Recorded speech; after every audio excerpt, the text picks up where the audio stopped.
Good evening, everyone, and welcome to the wine review.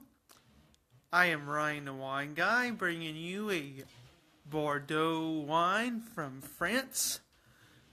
I'm going to do this wine review really quickly. There's no internet connection, and my 4G service is really weak.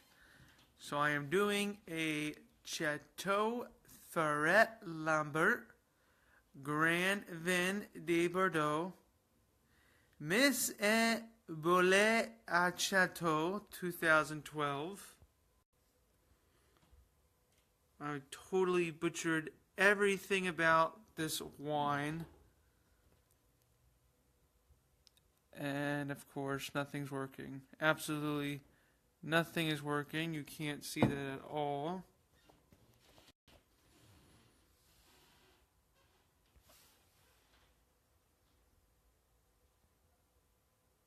There we go.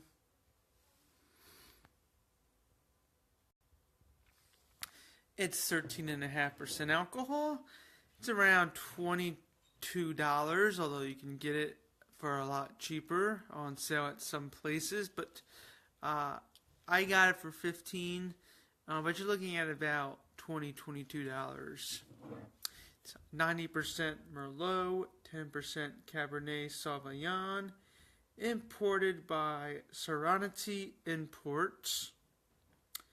Chateau Feret Lambert is a small family estate of 13 hectares located in Grésiliac, just south of Saint-Emilion.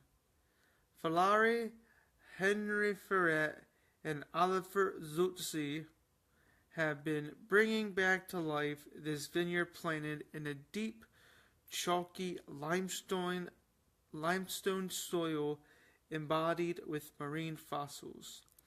A careful manual harvest and grape selection are offered to this elegant Bordeaux wine, aged 14 months in French oak barrels in a stone pit beneath the vines. This is what the wine you're all looking at is. It definitely has a very, very deep, dark color to it. A very earthy smelling. I've had this wine open for a few hours now. You need to let this open. You do not just want to open and drink just straight away. You need to let this open. Easily 2-3 hours. This is not a wine to just pour. Probably would actually want to decant this if you're into decanting. I usually just leave the bottle topper off and let it sit for a few hours if I think I want to let it sit. Other than that, yeah, it definitely needs some time to open up. But right off the bat, you get deep, dark, deep, noticeable, earthy smells. Kind of like a damp forest funk going on, like a musty attic. But you're also getting blackberry. You're getting plum. You're getting black currants. You're getting a little bit of red berry cherry in there. You're also getting some of that oak from the French oak coming in there. Light spices along with some kind of mocha crushed chocolate. Like powdered chocolate.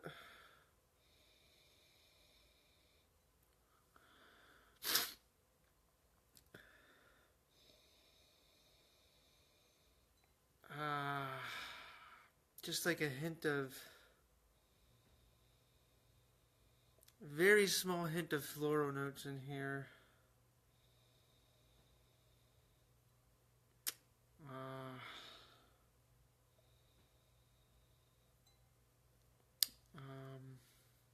So being that it's a Merlot, I am expecting this to be more on the kind of mocha chocolatey side, but I do expect there to be, well, I've already had some of it, but I'm just kind of telling you all what you should expect. You should expect there to be some blackberry and currant in there from the cab.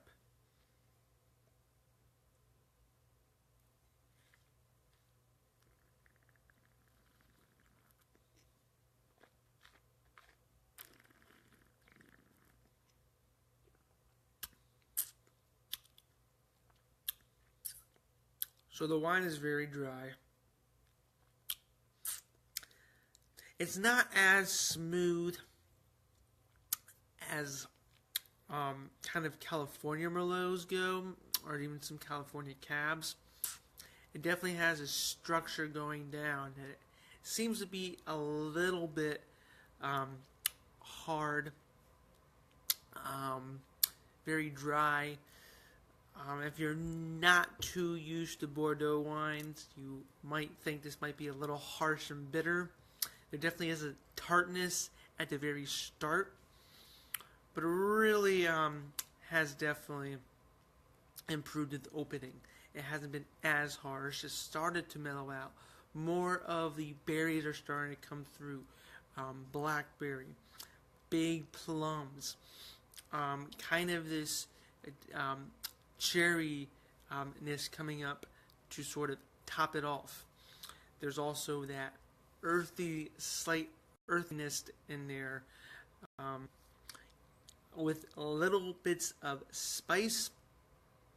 And really what's kicking it off is sort of the oaky, kind of cocoa mocha taste that you get from Merlots being aged in oak. Very, very, very nice wine. 2012 vintage though. Like I said, unless you let this sit for a while, or you even decant it, which you probably should do, I would say this wine could definitely go into the 2020s. I could definitely finish off this decade, this 2010 decade years. Could easily go into the 2020s, which is what I recommend. If you find this, probably drink a bottle or two now, but make sure you keep one well into 2020s. I would say 2022, 2023, 2024. It could definitely last until then. Other than that, very good wine. After you let it age a little bit, but still not perfect. And because it does take a while to open up, and because I do think that you could allow this to go for another few years, I'm going to give this a 4 out of 5. It's a great wine, but it's not a fantastic wine just yet. Still good enough with food or by itself after a little bit of opening. However, do keep in mind, $20, $22 at certain places. People have said they've got it for 12. I got it for 15. It just all depends on your shopping around, where you can find it, whether it's popular in your area or not.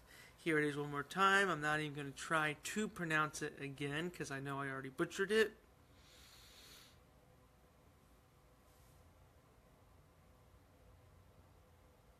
And it's not focusing.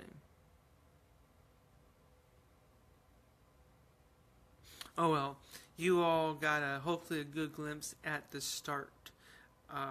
So glad I was able to do a French wine. It's always great doing Bordeaux's. Hopefully I can start doing some Burgundy wines here soon. Maybe I'll crack open some champagne here maybe next month. I don't know. What for? Just because, for fun. Who knows? Really? What? Do you really need a reason to drink champagne? I mean, yeah, maybe you do, but, maybe you don't, but maybe you do, but maybe you don't either. And maybe I'll try some, even some like white Bordeaux's or Vouvet or Polyfusé. Maybe I'll find a couple white French wines to do. But until next time, I do got at least one more French wine coming up for you all, an Italian wine, and a bunch of California wines. I may even have a couple Sauvignon Blanc and a Pinot Grigio from Italy as well. But until next time, everyone, cheers.